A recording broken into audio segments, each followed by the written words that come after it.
Toda pessoa que tem bom gosto adora desenhos e filmes, seja por serem muito divertidos ou por muitas vezes ensinarem lições bem importantes.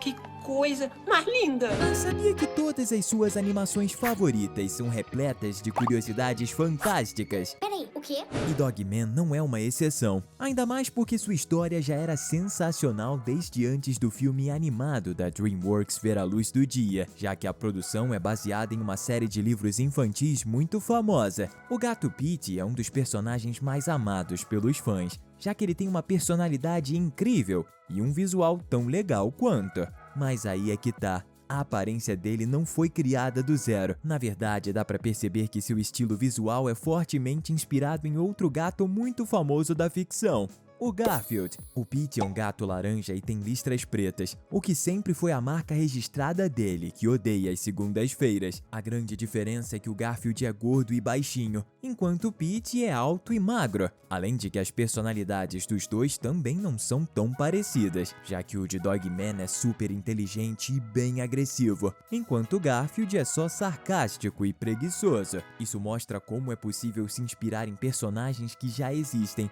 e utilizar isso para criar um novo totalmente original. Curiosidade legal, não é? Mas esse é só o primeiro dos 16 fatos incríveis que você precisa saber sobre desenhos e filmes. Então já vai pegando a sua pipoca e sentando no sofá. Tá começando mais um Teen Videos! Quando Wish, o Poder dos Desejos, foi lançado, a Disney acabou chamando a atenção de um grupo inesperado, os fãs de Super Mario Bros. O motivo? Um dos personagens do filme, a Estrela dos Desejos, é estranhamente muito parecido com Luma Lee, a estrela que aparece no filme do Mario e que já marca presença na franquia desde o jogo Super Mario Galaxy de 2007. A semelhança é inegável. As duas têm praticamente a mesma forma e rostos. A única diferença fácil de notar é que as cores das duas estrelas são diferentes. Será que isso é um caso de cópia, inspiração ou mera coincidência? Apesar de ser extremamente poderoso, o Sonic tem uma fraqueza bem boba. Ele não sabe nadar. Essa é uma característica que ele tem desde os primeiros jogos e é adaptada para quase todas as mídias, inclusive os filmes. No segundo longa, ele quase se afoga por não conseguir subir para a superfície. O engraçado disso tudo é que a equipe que fez o personagem nos anos 90 deu essa fraqueza a ele porque achavam que ouriços não sabiam nadar. Só que na verdade eles não possuem nenhum problema em ficar dentro d'água. Mesmo depois de perceberem o engano, eles mantiveram o Sonic com essa fraqueza, para deixá-lo mais interessante. Já notou que várias princesas da Disney não têm sobrenome? Anna, Elsa, Branca de Neve, Rapunzel, Aurora, elas não têm nenhum sobrenome oficial e são sempre chamadas só por seus primeiros nomes ou apelidos. Moana também tá entre essas princesas, mas por muito pouco, porque ela originalmente seria chamada Moana Waialike. Jared Bush, o roteirista da produção, foi quem confirmou que esse seria o nome completo da navegadora. Isso nas versões iniciais, quando a história ainda era muito diferente da que foi lançada nos cinemas. Talvez esse sobrenome tenha sido abandonado por ser difícil de pronunciar, mas não existe nenhuma confirmação oficial sobre o motivo de verdade. Por ser um semideus, o Maui de Moana não envelhece mesmo já estando vivo há centenas de anos, e segundo ele a sua idade é de 3.000, levando em consideração que os acontecimentos de Moana provavelmente rolaram há cerca de 2.000 anos atrás, é provável que ele tenha nascido por volta de 3.000 anos antes de Cristo. Inclusive, como ele se tornou uma divindade quando ainda era bebê, a gente não sabe se ele envelheceu muito lentamente, foi uma criança por décadas, ou envelheceu normalmente até parar na casa dos 30. O que você acha que faz mais sentido? Herói do mundo, valeu? Os Minions são a marca registrada da franquia Meu Malvado Favorito e estão entre os personagens mais famosos das animações. Isso se deve à aparência e personalidade divertida deles, mas também a gente não pode tirar o mérito do responsável por dar a voz aos personagens no idioma original, Pierre Coffin. Sim, um único homem dá a voz para todos os bichinhos amarelos. O mais impressionante é que ele não só empresta a voz, como também é o co-diretor dos filmes. Isso que é alguém multitalentoso. Se você também adora esses serizinhos amarelos, comenta aqui embaixo #Minions. E falando neles, já percebeu que não existe nenhuma Minion fêmea? Pois é, A gente normalmente nem fica pensando nessa, então é até estranho refletir sobre isso. Mas já questionaram o Pierre Coffin, e a resposta que ele deu para explicar isso foi bem engraçada. Vendo como eles são bobos e estúpidos, eu simplesmente não conseguia imaginar os Minions sendo garotas. É bem difícil mesmo, não é? Apesar de que essa ideia de garotos serem mais bobos e garotas mais inteligentes nem sempre é verdade. Mas é difícil imaginar os capachos do Gru sendo meninas, se bem que eles já se disfarçaram de garotas. Inclusive, eles são tratados como no gênero masculino, mas tecnicamente não são nem mulheres e nem homens, já que nem têm capacidade de se reproduzir. A família Madrigal de Encanto é tão grande que talvez você nem se lembre quais são os dons especiais de todos os personagens, mas sabia que suas habilidades poderiam ter sido diferentes? A Dolores, por exemplo, tem super audição,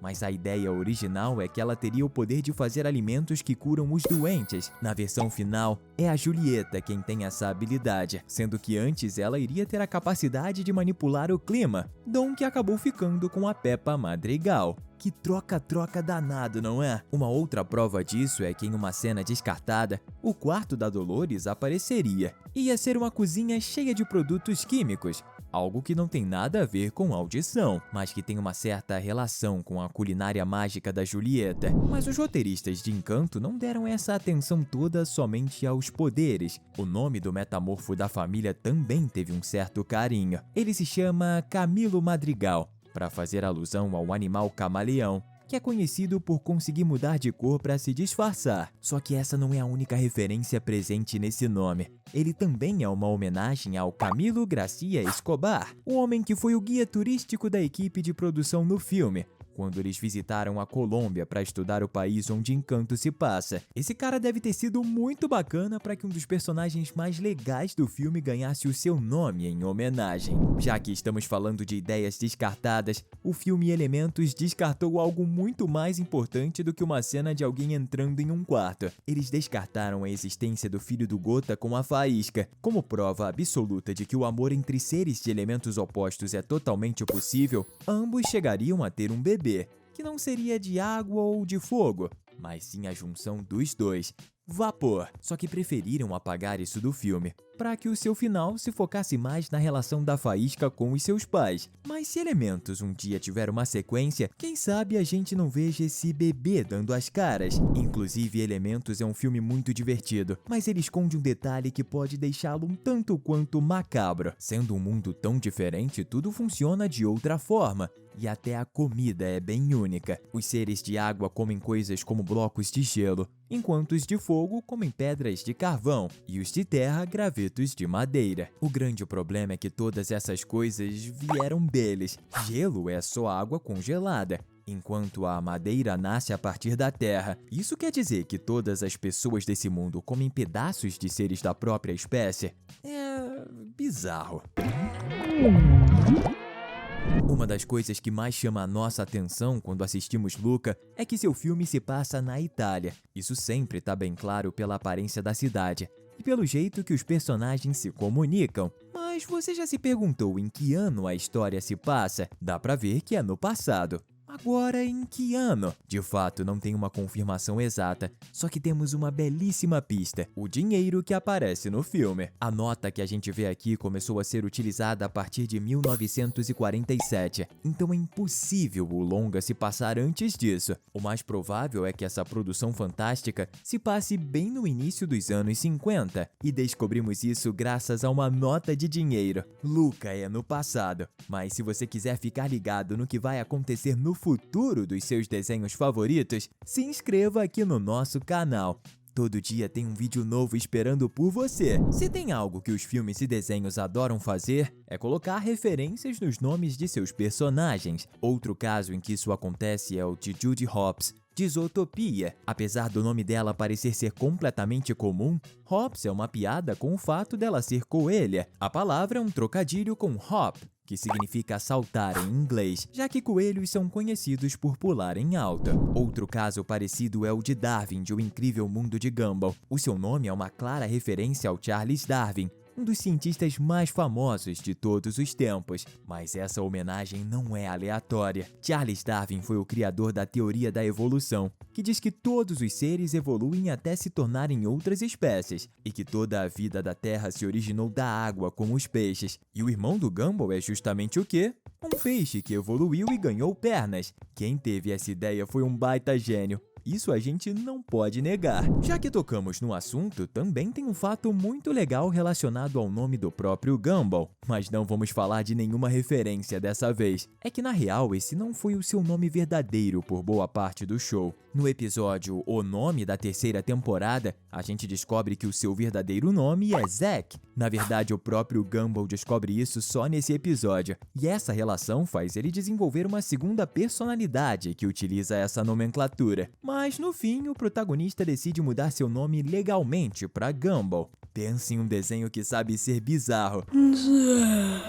É muito legal quando um personagem tem várias características diferentes e que não são tão importantes, só para deixá-lo mais realista. A Disney sabe fazer isso muito bem. Tanto que eu duvido que você saiba que a Elsa de Frozen adora geometria. Não é brincadeira, viu? Isso foi revelado no livro Uma Irmã Assim Como Eu, mas é algo que já dá pra notar desde o primeiro filme da Rainha Gelada, já que seus castelos são formados por várias formas geométricas. Falando nisso, diz aí nos comentários se você já estudou geometria ou ainda não chegou nessa parte. E se já estudou, acha fácil ou os seus neurônios queimam só de pensar nisso? Deixamos 2 conteúdos muito legais para você continuar aqui com a gente. Valeu e até a próxima!